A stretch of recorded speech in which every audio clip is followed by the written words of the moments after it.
அனைவருக்கும் வணக்கம். காத்தியானி வித்மே கன்னியமரிமிகை தன்னோதுக்கி பிரதிதையாது துர்காதேவியுடைய அனுகிரகத்தால் பாலத்தன்னுடைய திருவருளால் முருகப்பெருமான் ஆசி கொண்டு கடகராசி 14/6/2026 முதல் 20/6/2026 வரைக்குண்டான கடகராசிக்குண்டான பலன்.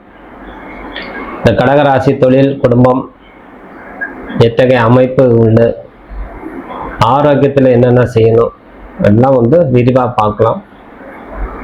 இந்த கடகராசி உங்க ராசியிலே குரு பகவான் சுக்கிரன் அமர்ந்திருக்கிறார். உங்க ராசிநாதன் சந்திர பகவான் 11ஆம் இடத்தில் உச்சம் பெற்ற சந்திரன் இந்த வாரத்தை தொடக்கத்தில் அதிகமான ஆற்றலை அதிகரிக்கும். இந்த வாரம் முடியும் போது உங்க ராசியில அமரும் போது இன்னும் உங்களுக்கு பல விதத்துல நன்மையே கொடுக்கும். குரு சந்திர யோகத்தோட செயல்படக்கூடிய காலம். சனி பகவான் உங்க ராசிக்கு 9ஆம் இடத்துல இருந்து உங்களுக்கு பக்கத்துணையாக இருந்து வருகிறார். இருப்பினும் ஜென்ம குரு என்ன செய்வது? ஜென்ம குரு பாலன்று சொல்றாங்களே, நம்மளுக்கு என்ன ஆற்றல் கொடுப்பார்? 5ஆம் இடம் பூர்வ புண்ணியம் பார்வை செலுத்துகிறார், அதாவது விருச்சிகத்துல. 7ஆம் இடத்தில் ஒரு பார்வை செலுத்துகிறார் மகரத்துல. 9ஆம் இடம் பாக்கியஸ்தானத்தில் ஒரு பார்வை செலுத்துகிறார் சனியோட சேர்ந்து. ஆகவே திருமணம் கூடும். ராசி 7ஆம் அதிபதி யார்?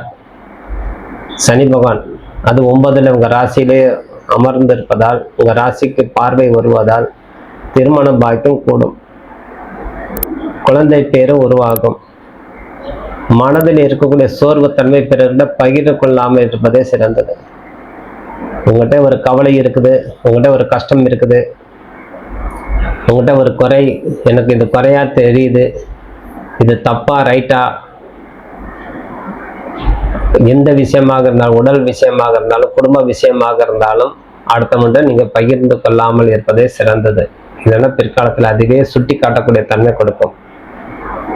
எனக்கு உடம்பு சரியில்லை, எல்லாரும் வர சொல்லிட்டு பார்த்து பேசிட்டா நாளைக்கு உடம்பு சரியாச்சுன்னா இது கூட அவனால தாங்கி கொள்ள முடியல பாருன்னு பின்னாடி பேசக்கூடிய தன்மை கொடுக்கும்.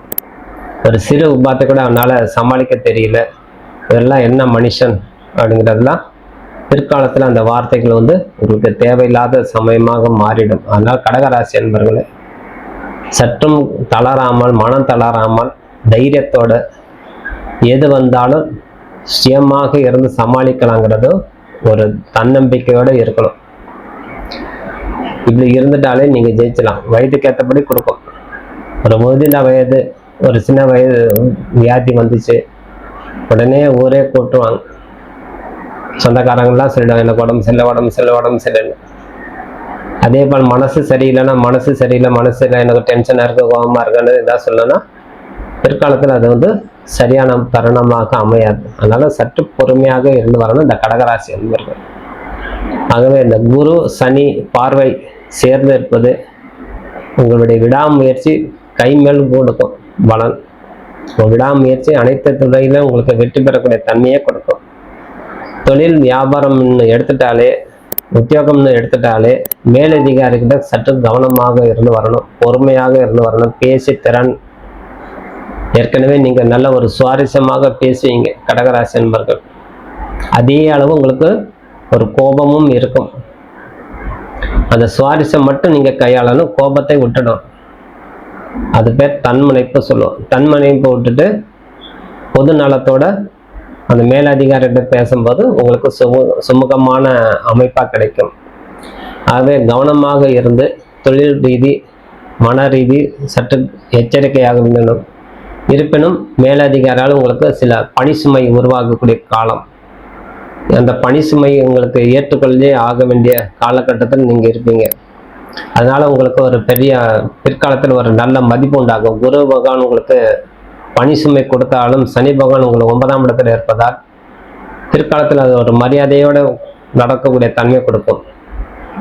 ஒரு 4-5 மாதம் கழிச்சு அது இந்த கொடுக்கக்கூடிய உழைப்புக்கு ஒரு 4-5 மாதம் கழிச்சு அதுக்குண்டான ரிசல்ட் உங்களுக்கு கிடைச்சிடும். அன்னைக்கு இந்த வேலை கொடுத்து செஞ்சு கொடுத்தோம், அதனால இன்னைக்கு இந்த இடம் மாற்றம் எனக்கு கிடைச்சிது, இந்த போஸ்டிங் கிடைச்சிது, இந்த ப்ரொமோஷன் கிடைச்சிது, அப்படிலாம் ஒரு 4-5 மாதம் கழிச்சு உங்களுக்கு அது உண்டான அருமையை புரியும். அதனால் பணி சுமைன்னு நினைக்காதீங்க. அது மனதார ஏற்றுக்கொண்டு கவனமாக செயல்பட்டு நல்ல பேர் வாங்குங்க. அது வேண்டாம் முடியாதுங்கிறது சொல்லிட்டா பிற்காலத்தில் ஒரு நல்ல அனுகூலம் கிடைக்காம போயிடும். புதிய முதலீடை நீங்கள் தவிர்ப்பது சிறந்தது, நல்லது. புதுசாக ஒரு கம்பெனி வருது, ஏதேனும் ஒரு முதலீடு செய்யலாம், அதெல்லாம் நம்ம விட்டுடணும், வேண்டாம், அப்புறம் பார்த்துக்கலாம். அதே போல் கடன் வாங்குறது தவிர்க்கணும். 6ஆம் இடத்துல இருக்கக்கூடிய கிரகம் பார்வை செலுத்தக்கூடிய தன்மை வரும்போது ஒரு ராசிக்கு 6ஆம் அதிபதி உங்கள் ராசியில அமர்ந்திருப்பதால், ஒரு ராசிக்கு 6ஆம் இடத்துல சனி பகவான் பார்ப்பதால் விசேஷ பார்வையாக கடன் வாங்கி கொள்ளாமல் இருப்பது சிறந்தது. அதனால சற்று கவனமாக இருந்து வருவது, புதிய கடன்கள் வாங்காமல் இருக்கணும். இருப்பினும் சொத்து சம்பந்தப்பட்ட பிரச்சனையில உங்களுக்கு ஒரு வெற்றி கிடைக்கும். வீடு நிலம் சம்பந்தப்பட்ட விஷயத்துக்கு நீங்க லோன் வாங்குறதுனால உங்களுக்கு எந்த விதமான பாதகமும் உண்டாகாது.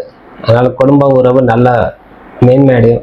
சிறு சிறு இடர்பாடு, சிறு சிறு கருத்து வேறுபாடு நிலவினாலும் நீங்கள் எடுக்கக்கூடிய ஒரு புதிய முயற்சினால் அத்தனையும் களையக்கூடிய தன்மை கொடுக்கும். அதனால் தேவையற்ற வாக்குவாதம் மட்டும் தவிக்கணும். நான் அது செய்தே தீருவேன் அப்படிங்கிறத சொல்லக்கூடாது.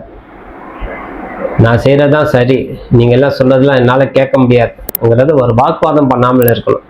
அவங்க சொல்கிற கருத்தை எடுத்துக்கணும், பதில் பேசாமல் விட்டுணும். நம்ம ஒரு கருத்து சொல்கிறோன்னா அது அப்ஜெக்ஷன் பண்ணுறோன்னா வாக்குவாதம் பண்ணாமல் விட்டாலும் நம்ம ஜெயிச்சிடலாம். சரி, அவருடைய கருத்து சொல்லிட்டார், நம்ம கம்முன்னு ஒருத்துருவோம். நம்ம இது எதிர்த்து பேசினா மனைவிகிட்டையும் சரி, தாய் தகப்பன்கிட்டையும் சரி, சகோதரர்கிட்டையும் சரி, நம்ம எதிர்த்து பேசுன மாதிரி ஆகிடும். அது தானவே நம்ம சொல்றது எதுவுமே கேட்க மாட்டான் அவன் அப்படிங்கிறது உங்களுக்கு ஒரு கெட்ட பேர் உருவாயிடும். அப்போ முதல்ல தாய் தகப்பன்கிட்ட கெட்ட பேர், மனைவி இருந்தால் மனைவி, கணவன் இருந்தால் கணவன் கிட்ட ஒரு கெட்ட பேர் உருவாயிடும். அதனால இந்த வேலை வேண்டாம், நான் வேலை மாற்றிக்கிறேன்னு கூட சொல்லக்கூடாது. வேலைக்கு உண்டான மாற்றத்துக்கு உண்டான வழி எல்லாம் நீங்களே தேடிக்கொண்டணும். இந்த இடம் எனக்கு பிடிக்கல, வேலை பிடிக்கல, நான் வேற இடம் போகணும், நீங்களே கெஸ் பண்ணி வேற இடம் தேடிக்கிட்டு அதுக்கப்புறம் தான் பெற்றோர்கிட்டையும் சொல்லணும், தாய் தகப்பன்கிட்ட சொல்லணும். நான் இந்த கம்பெனி எனக்கு பணி சுமை அதிகமாக இருக்குது, அதனால் இந்த கம்பெனியை நான் மாறுறேன், அந்த கம்பெனியில் எனக்கு வேலை கிடைச்சிச்சுன்னா அவங்களுக்கு திருப்திகரமான ஆசீர்வாதத்தோடு போகணும். நீங்கள் முன்னாடி சொல்லிட்டேன்னா அவங்க அப்ஜெக்ஷன் பண்ண தான் செய்வாங்க. கிரக நிலை அந்த மாதிரி இருக்குது. அதனால் எல்லா முயற்சி செய்து வெற்றி பெற்ற பின் அனைத்து விஷயம் நீங்கள் சொல்லிக்கொண்டு வந்து சிறந்தது. அதனால் பொருளாதார நல்ல செலவுகள் தவிர்ப்பது சிறந்தது. கூடுதல் பணம் வரும், அதனால நம்மளுக்கு நல்ல ஒரு இருப்பினும் உடல் ரீதி நம்ம கொஞ்சம் எதிர்பாராத செலவு வரும். வயிறு சம்மந்தப்பட்ட கோளாறு கொடுக்கறது, அஜீரண கோளாறு கொடுக்கறது, வாயு சம்மந்தப்பட்ட கோளாறு கொடுக்கறது ஒரு வலி செய்யும். அதனால உணவுகள் விஷயத்துல சற்று கவனமாக இருக்கணும். வயிறு உபாத்தை இல்லாமல் பார்க்கணும். இளநீர் அறிந்து பாருங்க. பானகம், ஜூஸ் ஐட்டம் சாப்பிட்டுட்டு வரும்போது உங்களுக்கு ஆரோக்கியம் கிடைக்கும். பொருளாதாரத்தில் உங்களுக்கு நல்ல ஒரு வளர்ச்சி கொடுக்கக்கூடிய காலம்ங்கிறதுனால இந்த குரு பகவான் உங்களுக்கு அனைத்து விதத்திலும் உங்களுக்கு சிக்கலும் கொடுப்பாரு, அதே அளவு நன்மையும் செய்வார். இரண்டுமே கலந்து செய்யும். முதல்ல சிக்கல் கொடுத்து தான் அது சரியாக பண்ணும். அதனால் வீடு வாங்கலாம், புதிய வாகனம் வாங்கி கொள்ளலாம்.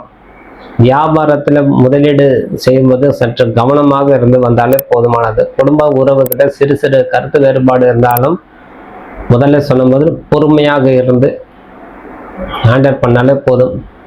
அவங்க சொல்லக்கூடிய கருத்தை நம்ம கேட்டுக்கிட்டாலே போதுமானது.